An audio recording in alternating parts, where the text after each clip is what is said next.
Thank you, Mr. Chairman, and thanks for waving me on. To give you a little background about why I'm very interested in this and I want to thank the witnesses for staying with us and talking about this important issue. But back from 1991 to 2000, of course, I was running a construction business back then, and about 80% of our work was healthcare. And in fact, one of my clients asked me to serve as chairman of the hospital board.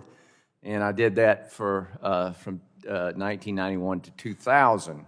And it was pretty interesting how things evolved, because in the construction business, you got to know what your costs are, or you're not going to be in business very long. And what I learned about hospital accounting is, and one of the things we worked on is we really didn't know what it cost us to do business. We knew that we charged $1, that at that time, Medicare was paying about 60 cents on the dollar. And the insurance companies started, they at one time were at $1. Of course, we had a functional free market healthcare system back then, and then they dropped below Medicare. So I said, we better figure out what our cost is here. Are we going to be out of business real quick? And unfortunately, that hospital is consolidated now, along with 2 other hospitals. And we have no locally owned or operated hospitals in my hometown of Augusta, Georgia. And,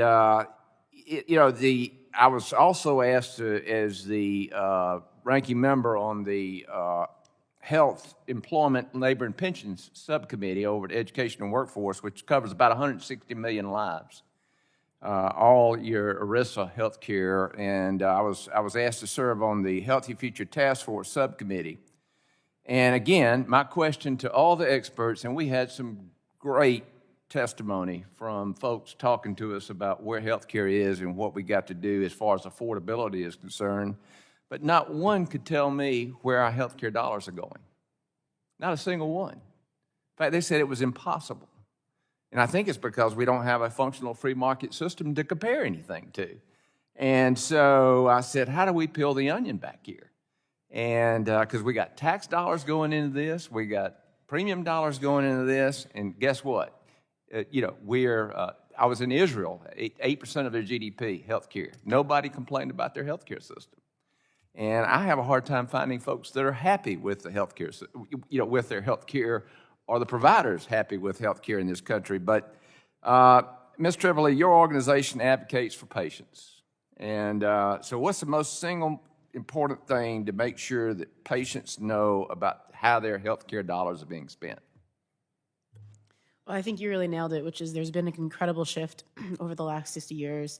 Hospitals that used to be these community-based institutions have emerged into these mega cost centers, and communities have watched their local hospitals disappear. It's a major problem. It's the #1 driver. It's one of the biggest drivers of unaffordable care in the form of higher prices.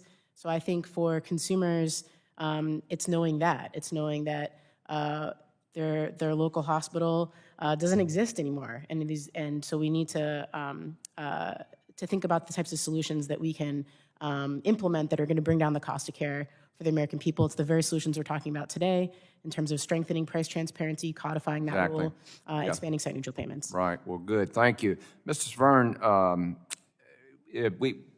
As part of the Healthy Future Task Force, we had several companies, and Walmart is involved in what is called direct contracting for healthcare. Could you, and of course, obviously they're doing it, and our business community is going to figure this out, but we're going to have a functioning free market healthcare system to do it, because the government's driving everything right now. But they've been able to use direct contracting to personalize care for their employees. Mr. Svern, can you comment on and tell us about your experience with direct contracting? Prior to this transparency data being published in 2021, direct contracting was really only possible for large employers that could act as payers. They could pay the consultants, they could buy the data sets.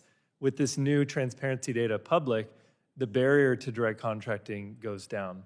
And so we'll see more companies, much smaller than Walmart, have the ability to enter into direct contracts with providers, just based off the available. Yeah, and one of the things we wanted to do in our committee was to allow companies to form co-ops to do this. that they could then have the influence of a large contractor. Listen, y'all been great. Thank you so much for your testimony, and thank you, Mr. Chairman, again. Thank you. I yield back.